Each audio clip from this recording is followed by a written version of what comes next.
Hello friend, आप सभी का स्वागत है जीत स्टडी पॉइंट चैनल में। आज के इस वीडियो में UP triple S C PET exam 2025 के लिए प्रीवियस ईयर क्वेश्चन पेपर करने वाले हैं। और आज की इस वीडियो में हम 24 अगस्त 2021 का पेपर सॉल्व करने वाले हैं। UP triple S C PET exam में आपके 100 प्रश्न पूछे जाते हैं और 100 प्रश्नों के लिए आपका 2 घंटे का समय मिलता है। 100 नंबर का आपका एग्जाम होता है। तो यहाँ पर देखेंगे आज की क्लास का, देखिए आपका सबसे पहला प्रश्न है।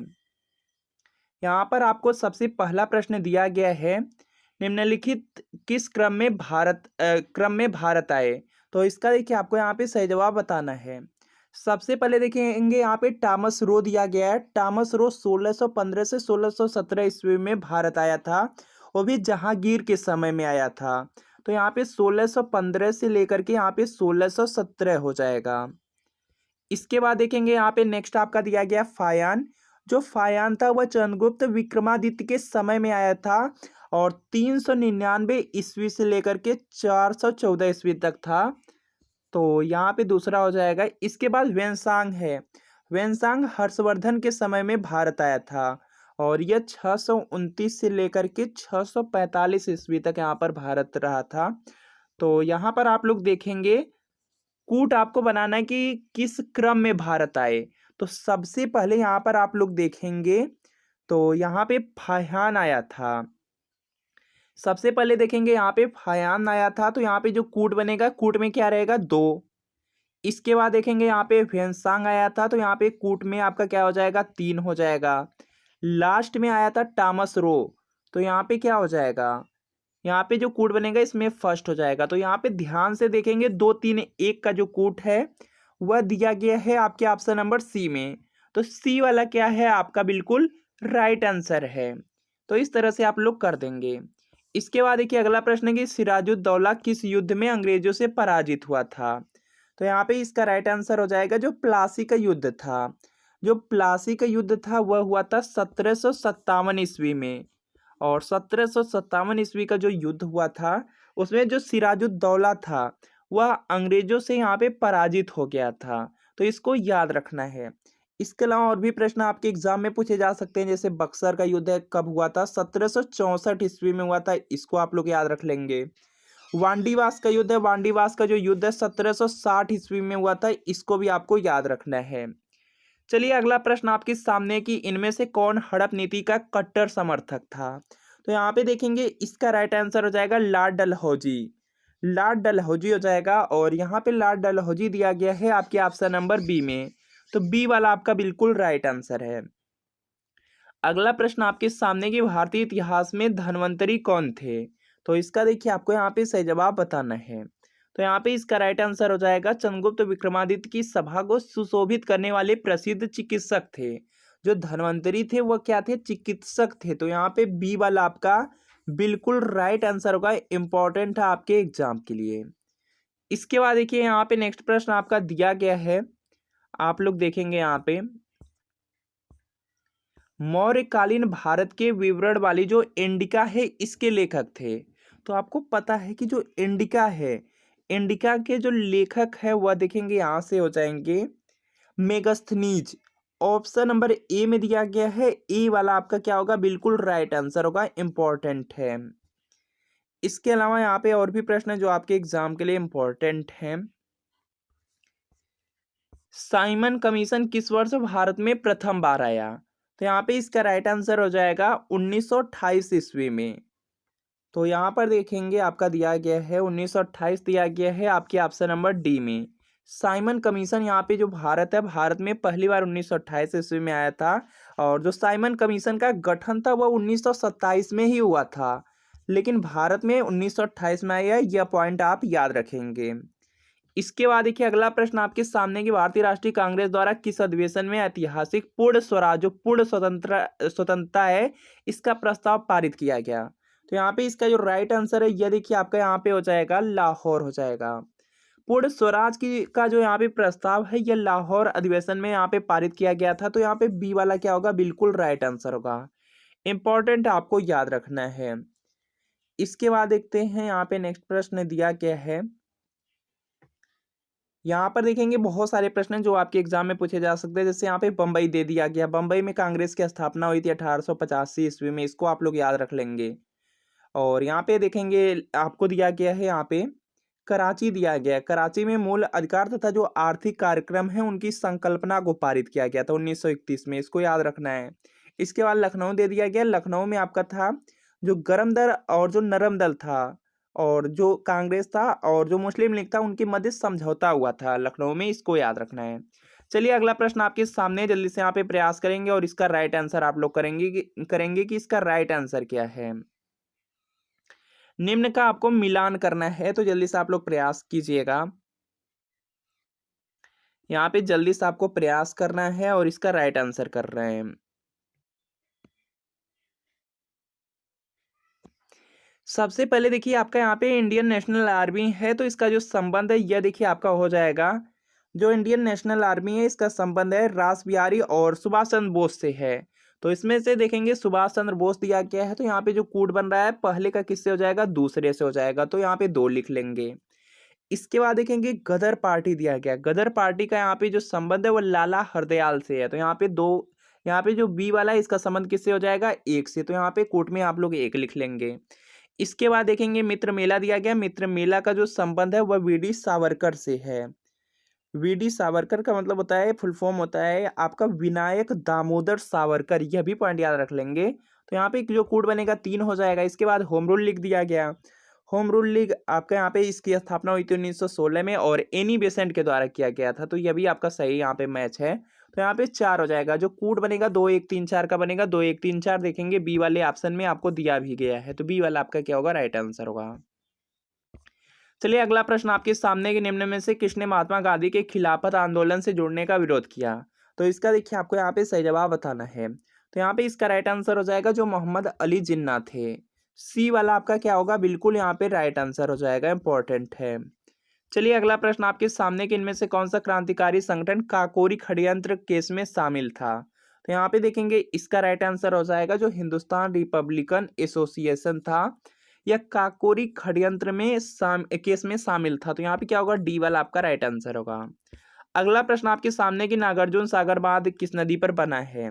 तो यहाँ पे इसका जो राइट आंसर है यह देखिए आपका यहाँ पे हो जाएगा, यह देखेंगे कृष्णा नदी पर बना है। जो नागार्जुन सागर बांध परियोजना है यह आपका कृष्णा नदी पर है, तो यहाँ पे क्या होगा, बी वाला आपका राइट आंसर होगा। इसके बाद देखेंगे यहाँ पे देखेंगे नेक्स्ट प्रश्न आपका दिया गया है कि माउंट एवरेस्ट पर प्रथम बार चढ़ाई किस वर्ष की गई। तो यहाँ पे इसका राइट आंसर हो जाएगा 1953 ईस्वी में किया गया था। तो यहाँ पे देखेंगे जो आपका ऑप्शन नंबर बी वाला दिया गया है, बी वाला बिल्कुल यहाँ पे क्या होगा, राइट आंसर हो जाएगा। चलिए अगला प्रश्न आपका यहाँ पे दिया गया 13वां प्रश्न, जल्दी से आप लोग प्रयास करेंगे और इसका राइट आंसर करेंगे कि भरतपुर में स्थित जो पक्षी अभ्यारण्य है या राष्ट्रीय उद्यान है उसका क्या नाम है। जो भरतपुर में है उसका जो नाम है वह देखेंगे हो जाएगा केवलादेव घाना राष्ट्रीय उद्यान। और यहाँ पर देखेंगे जो भरतपुर है यह देखेंगे जो प्लेस है राजस्थान में है, तो यहाँ पे क्या होगा, सी वाला आपका बिल्कुल राइट आंसर होगा, इंपॉर्टेंट है, याद रखिएगा। चलिए अगला प्रश्न आपके सामने, जल्दी से प्रयास कीजिए कि भिलाई इस्पात संयंत्र के लौह अयस्क का स्रोत है। तो यहाँ पे इसका राइट आंसर हो जाएगा, यह है आपका दल्ली राजहरा। और यहाँ पर देखेंगे ए वाले में दिया गया है, ए वाला आपका बिल्कुल राइट आंसर होगा। दिए गए दर्रों और उनके स्थानों का कौन सा जोड़ा है जो आपका यहाँ पे सही नहीं है, वो आपको बताना है। तो आप लोग प्रयास करेंगे और यहाँ पे प्रयास करेंगे कि इसका राइट आंसर क्या होगा। तो जल्दी से प्रयास कीजिए और राइट आंसर यहाँ पे आप लोग कीजिए। देखिए दिया गया जोजिला और जो बुर्जिल दर्रा है यह जम्मू और कश्मीर का पहला, तो आपका यहाँ पे बिल्कुल सही है। आपसे सही नहीं है पूछा गया, इसका मतलब है गलत वाला पूछा गया। बड़ा लाचा और यहाँ पे दिया गया है जो सिपकिला दर्रा है, तो यह देखेंगे आपका यहाँ पे जो बड़ा लाचा है और जो सिपकिला है यह दोनों आपके यहाँ पे हिमाचल प्रदेश में हैं। यह कहाँ पर है, हिमाचल प्रदेश में, तो यहाँ पे सही नहीं दिया गया, उत्तर प्रदेश लिख दिया गया है, तो यह क्या है, गलत है। अगला है आपका यहाँ पर देखेंगे यहाँ पे भी सब आपका गलत ही लिखा गया है। आपका यहाँ पे जो दर्रे हैं उसमें देखेंगे नीति है, माना है और लिपुलेख है। यहाँ पे क्या है, नीति रहना चाहिए और लिपुलेख रहना चाहिए और माना रहना चाहिए, तब आपका यहाँ पे उत्तराखंड होता, उत्तराखंड रहता है। यह भी आपका जो मैच दिया गया गलत ही लिखा गया है। इसके बाद देखेंगे नाथुला और जो लेपला दर्रा हैं, तो यह आपके यहाँ पे सिक्किम राज्य में, यह तो आपका सही है। यहाँ पे क्या है, यह वाला सिक्किम है, बाकी यहाँ पे जो थांगाला है वह लद्दाख में है। यहाँ पे जो थांगाला है वह लद्दाख में है, तो यह भी आपका गलत ही लिखा गया है। तो यहाँ पे सही नहीं है में कौन कौन सा आ रहा है, दूसरा और तीसरा, दूसरा तीसरा दिया गया बी वाले में, तो बी वाला आपका क्या होगा, बिल्कुल राइट आंसर होगा। चलिए अगला प्रश्न आपके सामने जल्दी से प्रयास करेंगे और इसका राइट आंसर करेंगे कि इसमें राइट आंसर क्या है। किसके बढ़ने के फलस्वरूप निजी निवेश में वृद्धि की अधिक संभावना होगी। तो यहाँ पे इसका राइट आंसर हो जाएगा नई पूंजी पर अनुमानित प्राप्ति, सी वाला राइट आंसर है। अगला प्रश्न आपके सामने की भारत की राष्ट्रीय आय का आकलन करने वाली संस्था है। तो यहाँ पे इसका राइट आंसर हो जाएगा, यह देखिए जो कार्य है वह केंद्रीय सांख्यिकी संगठन को दिया गया है, जो आपका सीएसओ है उसको दिया गया है। तो यहाँ पे क्या होगा, डी वाला आपका यहाँ पे बिल्कुल राइट आंसर हो जाएगा। और जो केंद्रीय सांख्यिकी संगठन है इसकी जो स्थापना है 1951 ईस्वी में हुई थी, इस पॉइंट को आप लोग याद रख लेंगे। और अगला प्रश्न आपके सामने कि सेवा क्षेत्र का दूसरा नाम क्या है। तो यहाँ पे इसका राइट आंसर हो जाएगा, सेवा क्षेत्र का जो दूसरा नाम है इसको तृतीयक कहा जाता है। तो यहाँ पर आपका ऑप्शन नंबर ए वाला बिल्कुल राइट आंसर हो जाएगा। और यहाँ पर देखेंगे जो आपका कृषि क्षेत्र है उसको प्राथमिक कहा जाता है, तथा जो उद्योग क्षेत्र है इसको द्वितीयक क्षेत्र कहा जाता है। यह पॉइंट आप लोग याद रख लेंगे। इसके बाद देखेंगे यहाँ पे नेक्स्ट प्रश्न आपका दिया गया है, भारत में श्वेत क्रांति के जनक के रूप में कौन जाने जाते हैं, यह बताना है। और यहाँ पे इसका राइट आंसर हो जाएगा, भारत में जो श्वेत क्रांति है, श्वेत क्रांति के जनक के रूप में डॉक्टर वर्गीज कुरियन को जाना जाता है। तो बी वाला आपका क्या होगा, बिल्कुल राइट आंसर का इंपॉर्टेंट है। इसके अलावा यमिया स्वामीनाथन जो हैं उनको भारत में हरित क्रांति के जनक के रूप में जाना जाता है। यह पॉइंट आप लोग याद रख लेंगे। इसके बाद देखेंगे यहाँ पे नेक्स्ट प्रश्न आपका दिया गया है, और जो यहाँ पे बलवंत राय मेहता दिया गया है इनका संबंध है पंचायती राज व्यवस्था से। तो इसको भी आप लोग याद रखिएगा। अगला प्रश्न आपके सामने जल्दी से प्रयास करेंगे और इसका राइट आंसर बताएंगे कि भारत में आर्थिक सुधार 1991 के दौरान प्रधानमंत्री कौन थे। तो यहाँ पे इसका जो राइट आंसर है यह देखिए आपका हो जाएगा, यहाँ से पीवी नरसिम्हा राव हो जाएंगे। ए वाला आपका बिल्कुल राइट आंसर है। भारत के संविधान में इनमें से क्या राज्य सूची में सम्मिलित नहीं है। तो इसका देखिए आपको यहाँ पे सही जवाब बताना है। तो यहाँ पे इसका जो राइट आंसर है यह देखिए आपका हो जाएगा यहाँ पे दंड प्रक्रिया संहिता। यह भारत के संविधान में राज्य सूची में सम्मिलित नहीं है, तो डी वाला आपका राइट आंसर हो जाएगा। इसके अलावा जो पुलिस है, कानून व्यवस्था है और जेल है, यह आपके राज्य सूची में सम्मिलित हैं। अगला प्रश्न आपके सामने जल्दी से प्रयास करेंगे कि निम्नलिखित में से क्या भारतीय संविधान की मुख्य विशेषता नहीं है। तो यहाँ पे इसका राइट आंसर हो जाएगा, जो प्रतिबद्ध न्यायतंत्र है यह आपके भारतीय संविधान की मुख्य विशेषता नहीं है। तो बी वाला आपका राइट आंसर होगा। अगला प्रश्न आपके सामने दिया गया है, जल्दी से आप लोग प्रयास करेंगे और इसका राइट आंसर करेंगे। निम्न में से क्या भारतीय नागरिकों को आर्थिक न्याय प्रदान करता है। तो यहाँ पे इसका जो राइट आंसर है यह देखिए आपका हो जाएगा, जो राज्य के नीति निर्देशक सिद्धांत हैं वह भारतीय नागरिकों को आर्थिक न्याय प्रदान करते हैं। तो यहाँ पे सी वाला आपका बिल्कुल राइट आंसर होगा। अगला प्रश्न आपके सामने है, जल्दी से प्रयास करेंगे कि भारतीय संविधान का कौन सा अनुच्छेद राज्य सरकारों को ग्राम पंचायतों के आयोजन के लिए निर्देशित करता है। तो यह देखेंगे आपका हो जाएगा अनुच्छेद 40। इसमें ग्राम पंचायतों का प्रावधान किया गया है। तो यहाँ पे बी वाला आपका राइट आंसर हो जाएगा। अनुच्छेद 44 बहुत ज्यादा इंपॉर्टेंट है, समान नागरिक संहिता के लिए है, इसको आप लोग याद रख लेंगे।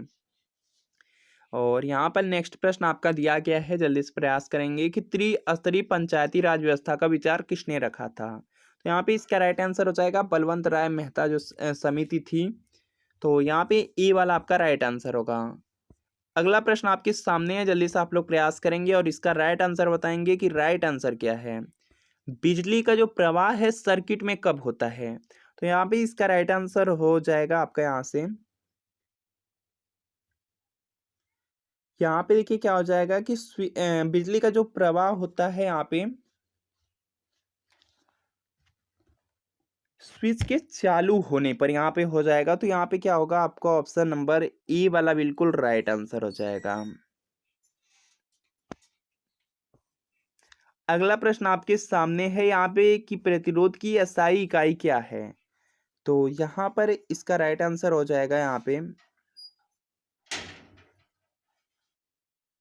यहाँ पे इसका राइट आंसर हो जाएगा प्रतिरोध का एसआई इकाई दिया गया है, तो यह ओम हो जाएगा। यहाँ पे क्या होगा, बी वाला बिल्कुल राइट आंसर हो जाएगा। अगला प्रश्न आपका है कि नींबू का खट्टा स्वाद इनमें से किसकी उपस्थिति के कारण होता है। तो यहाँ पे इसका राइट आंसर हो जाएगा यहाँ से आपका साइट्रिक अम्ल। नींबू का जो खट्टा स्वाद है यह देखेंगे यहाँ पे साइट्रिक अम्ल की यहाँ पे उपस्थिति के कारण होता है, तो यहाँ पे ये वाला आपका राइट आंसर होगा। बहुत सारे प्रश्न हैं जो आपके एग्जाम में पूछे जा सकते हैं, जैसे आपका नींबू है, नींबू में तो साइट्रिक अम्ल पाया जाता है, इसके अलावा सिरका है, सिरका में एसिटिक अम्ल पाया जाता है, जो ऑक्जेलिक अम्ल है वह टमाटर में पाया जाता है, और जो चींटी के डंक होते हैं उसमें फार्मिक अम्ल पाया जाता है। इसको आप लोग याद रखेंगे। अगला प्रश्न है कि कर्कट जनक रसायन से होता है, तो यहाँ पे इसका राइट आंसर हो जाएगा कैंसर होता है, सी वाला आपका राइट आंसर है। अगला प्रश्न है कि त्वचा की ऊपरी सतह क्या कहलाती है, तो यहाँ पे इसका जो राइट आंसर है यह देखिए हो जाएगा, उसको एपिडर्मिस कहा जाता है, अधिचर्म कहा जाता है, तो यहाँ पे क्या होगा, बी वाला आपका राइट आंसर हो जाएगा। इसके बाद देख सकते हैं इस तरह से आपके यहाँ पे प्रश्न रहते हैं मैथ के, और मैथ के प्रश्न आपके इसी लेवल के रहते हैं, यहाँ पर आप लोग देख सकते हैं। और यहाँ पे इसके बाद हम लोग करने वाले हैं यहाँ पे हिंदी के प्रश्न, यहाँ पर देख सकते हैं इसी लेवल के आपके मैथ के प्रश्न रहेंगे। और हिंदी के प्रश्न आपके हैं कि निम्न में से तीसरा विलोम शब्द क्या है, तो यहाँ पे देखेंगे इसका जो राइट आंसर है यह देखिए आपका यहाँ से हो जाएगा, तीसरा का जो विलोम होता है वह होता है आपका यहाँ पे तीसरा का कुंठित हो जाएगा, और कुंठित दिया गया है आपके ऑप्शन नंबर डी में, तो डी वाला आपका यहाँ पे बिल्कुल राइट आंसर हो जाएगा। तीव्र दिया गया, तीव्र का विलोम क्या हो जाएगा, मंद हो जाएगा, इसको आप लोग याद रख लेंगे, इंपॉर्टेंट है। इसके बाद देखिए यहाँ पे त्यागी का गृही हो जाएगा, इसको भी याद रख लीजिए, इंपॉर्टेंट है। इसके बाद देखिए यहाँ पे तृष्णा का तृप्ति हो जाएगा। इसके बाद देखते हैं गजवदन का पर्यायवाची दिया गया है, गजवदन का जो पर्यायवाची होता है वह होता है गणपति, गणपति दिया गया सी में, तो सी वाला आपका राइट आंसर होगा। जो गणेश के पर्यायवाची वही है, जैसे विनायक हो जाएगा, विघ्न नाशक हो जाएगा, भवानी नंदन है, गौरी नंदन है, गजानन है, गणेश है, गणपति है, गणनायक, लंबोदर है, वक्रतुंड है, यह सब गणेश के ही पर्यायवाची हैं। कांटों से भरा हुआ वाक्य के लिए नीचे दिए गए विकल्प में से एक शब्द चुनिए, तो यहाँ पे इसका जो राइट आंसर है यह देखिए आपका हो जाएगा कंटका कीड़ हो जाएगा, कंटका कीड़ दिया गया है डी वाले में, तो डी वाला आपका राइट आंसर होगा। और यहाँ पर देखेंगे नेक्स्ट प्रश्न आपका दिया गया है, दूध का दूध और पानी का पानी करना मुहावरे का अर्थ है, तो यहाँ पे इसका राइट आंसर हो जाएगा उचित निर्णय करना। दूध का दूध और पानी का पानी करना, इसका मतलब है उचित निर्णय करना, तो डी वाला आपका राइट आंसर हो जाएगा। अगला प्रश्न है कि शुद्ध वर्तनी का यहाँ पे आपको क्या करना है, चयन करना है, तो यहाँ पे देखेंगे इसका राइट आंसर हो जाएगा बहिष्कार, जो शब्द लिखा गया है आपके ऑप्शन नंबर सी वाला, सी वाला बिल्कुल राइट आंसर है, तो सी आपका यहाँ से राइट आंसर हो जाएगा। इसके बाद देखते हैं यहाँ पे आपके नेक्स्ट प्रश्न दिए गए हैं, यहाँ पर देख सकते हैं इस तरह से आपका इंग्लिश का पैसेज रहेगा, यहाँ से 41 से लेकर के 45 तक। उसके बाद यहाँ पर देखेंगे आपके जो यहाँ पे रीजनिंग वाले सेक्शन है वह इस तरह से आपके रहने वाले हैं। रीजनिंग भी बहुत ज़्यादा इजी पूछी जाती है आपके UP triple S C PET exam में, और इस तरह से देखेंगे आपके करंट अफेयर्स के प्रश्न रहते हैं। और यहाँ से करने वाले हैं हम लोग यहाँ पे जो स्टैटिक जीके वाले प्रश्न है उसको करने वाले हैं। तो 61वां प्रश्न आपकी, अगर आप UP triple S C PET exam को पास करना चाहते हैं तो Safalya publication UP triple S C PET exam 2025 के लिए बहुत ही महत्वपूर्ण स्टडी गाइड बुक लेकर आया है, जिसमें आपको 2200 प्लस महत्वपूर्ण प्रश्न मिलेंगे, 10 आपको सॉल्व पेपर मिलने वाला है। यह साफल्या पब्लिकेशन का UP triple S C PET exam 2025 के लिए बुक का आप लोग कवर पेज देख सकते हैं।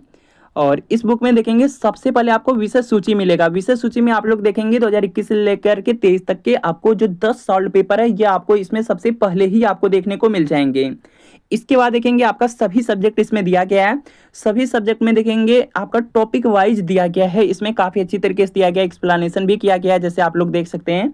इसमें सबसे पहले आपको भारतीय इतिहास मिल जाएगा, भारतीय इतिहास के बाद आप लोग देखेंगे जो भारतीय राष्ट्रीय आंदोलन है, भारतीय राष्ट्रीय आंदोलन मिल जाएगा, भारत का भूगोल है, विश्व का भूगोल है, भारतीय अर्थव्यवस्था है, भारत का जो संविधान है, और इसके साथ साथ देखेंगे जो आपका गणित है, गणित पूरा दिया गया है, गणित के साथ आप लोग देखेंगे इसमें हिंदी भी दिया गया है, हिंदी के साथ आप लोग देखेंगे जो आपका इंग्लिश है, इंग्लिश भी काफ़ी अच्छी तरीके से दिया गया है, एक एक टॉपिक को कवर किया गया है। और अंग्रेजी के साथ देखेंगे जो रीजनिंग वाला पार्ट है वह भी इसमें दिया गया है, सामान्य जागरूकता दिया गया है, और जो आपके अपठित गद्यांश है, ग्राफ है, तालिका है, सब कुछ इस बुक में काफी अच्छी तरीके से दिया गया है। इस बुक को आप लोग यहाँ पर ऑनलाइन और ऑफलाइन दोनों तरीके से परचेज कर सकते हैं। अगर आपको ऑफलाइन परचेज करना है तो मार्केट में किसी भी बुक स्टोर पर आपको साफल्या पब्लिकेशन की जो यूपी ट्रिपल एससी की बुक का कवर पेज है उसको दिखा करके इसको आपको परचेज करना है। इसके अलावा अगर आप लोग ऑनलाइन परचेज करना चाहते हैं तो आपको वीडियो के नीचे डिस्क्रिप्शन बॉक्स में लिंक मिल जाएगी, लिंक को क्लिक करके आप यहाँ पे साफल्या पब्लिकेशन की जो आपकी यहाँ पे स्टडी गाइड बुक है और जो प्रैक्टिस सेट है उसको आप लोग ऑर्डर कर सकते हैं। यहाँ पर देख सकते हैं जो साफल्या पब्लिकेशन की यहाँ पे स्टडी गाइड बुक है, इसी के साथ देखेंगे आपका यहाँ पे प्रैक्टिस सेट भी साफल्या पब्लिकेशन का आता है। इसको अगर ले लेते हैं तो इसमें देखेंगे 20 प्रैक्टिस सेट मिल जाएंगे, 10 आपको सॉल्व पेपर मिल जाएंगे, और जो आपकी तैयारियां और भी अच्छी हो जाएगी अगर आप यहाँ पे स्टडी गाइड बुक के साथ यहाँ पे जो प्रैक्टिस सेट है इसको भी ले लेते हैं, तो इसको आप लोग परचेज जरूर कर लीजिए। निम्न में से किस देश को थंडर ड्रैगन की भूमि के नाम से जाना जाता है? थंडर ड्रैगन की भूमि दे दिया गया, तो यह आपका यहाँ पे इसका राइट आंसर हो जाएगा भूटान हो जाएगा। बी वाला आपका क्या है, बिल्कुल राइट आंसर हो जाएगा।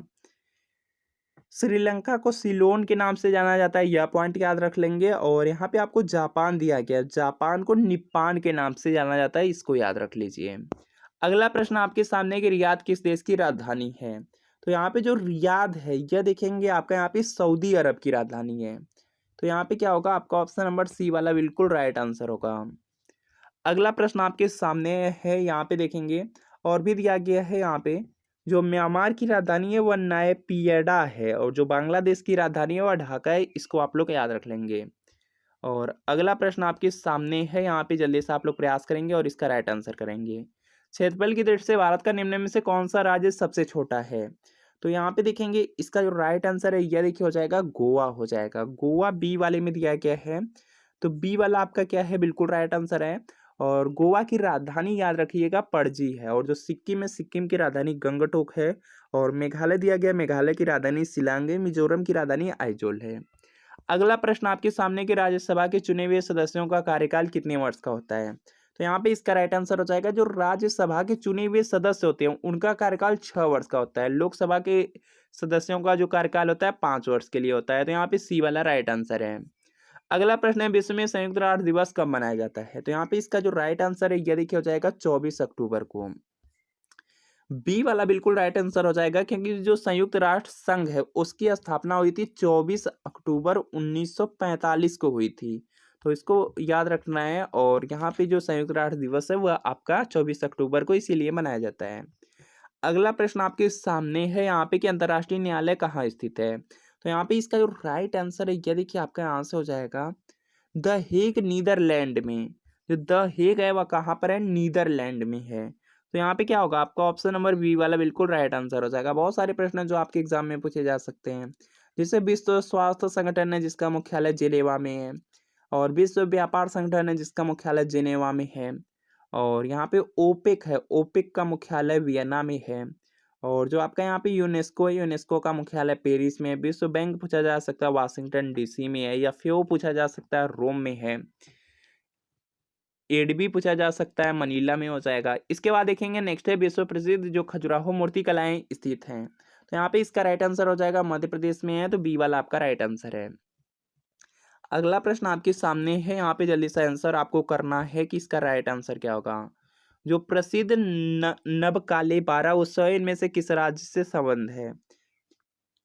तो इसका जो संबंध है क्या उड़ीसा से है, तो यहाँ पे उड़ीसा दिया गया है डी वाले में, तो डी वाला आपका क्या है, बिल्कुल राइट आंसर है। इसके बाद देखते हैं यहाँ पे नेक्स्ट प्रश्न आपका दिया गया है, जल्दी से आप लोग प्रयास करेंगे और इसका राइट आंसर करेंगे कि राइट आंसर क्या है। यहाँ पर देखेंगे आपका है 69वां प्रश्न है कि निम्न में से कौन सी एक हरित गृह गैस नहीं है?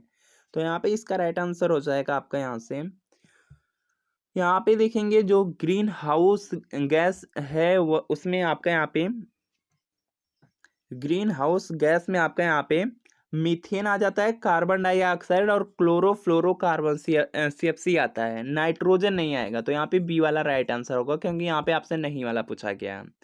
अगला प्रश्न आपके सामने के अर्जुन पुरस्कार किस लिए दिए जाते हैं? तो जो देखिए आपका यहाँ पे अर्जुन पुरस्कार है वह मिलता है खेल के क्षेत्र में उत्कृष्ट प्रदर्शन के लिए। तो यहाँ पे सी वाला आपका राइट आंसर हो जाएगा। जो यहाँ पे अर्जुन पुरस्कार है, इसकी जो शुरुआत हुई थी 1961 ईस्वी में हुई थी। इस पॉइंट को आप लोग याद रख लेंगे। इसके बाद देख सकते हैं इस तरह से आपके प्रश्न रहते हैं, जैसे यहाँ पर देख सकते हैं आपका यहाँ पे पैसे से प्रश्न रहता है 71 से लेकर के 75 तक। हिंदी का रहता है, इसी से आपको आंसर छाट के लिखने रहते हैं, तो आराम से आप लोग कर सकते हैं। उसके बाद देखेंगे 75 के बाद फिर से आपका एक पैसेज रहेगा, हिंदी का ही रहेगा, बहुत ज़्यादा ईजी रहता है, बहुत ज़्यादा हार्ड नहीं रहता है। यहाँ पे पैसेज पढ़ करके इसका आंसर इसी से आपको करने रहते हैं। उसके बाद देख सकते हैं इस तरह से आपके रहेंगे प्रश्न, और इसके बाद आपके यहाँ पे जो ग्राफ वाले तालिका वाले प्रश्न हैं वह आपके आ जाते हैं, जिसको आपको करने रहते हैं। यहाँ पर आप लोग देख सकते हैं। अगर इस यहाँ पे जो प्रीवियस ईयर पेपर का पीडीएफ है, इसका पीडीएफ आप लोग यहाँ पे डाउनलोड करना चाहते हैं, तो अभिजीत स्टडी पॉइंट का टेलीग्राम चैनल है, वहाँ पर आप लोग जा कर के डाउनलोड कर सकते हैं। जो आपकी आंसर की है और जो यहाँ पे पेपर है, जैसे आपका यहाँ पे 2021 का पेपर है, 2 शिफ्ट में हुआ था, और इसी तरीके से यहाँ पे 2022-23 के भी पेपर हुए हैं।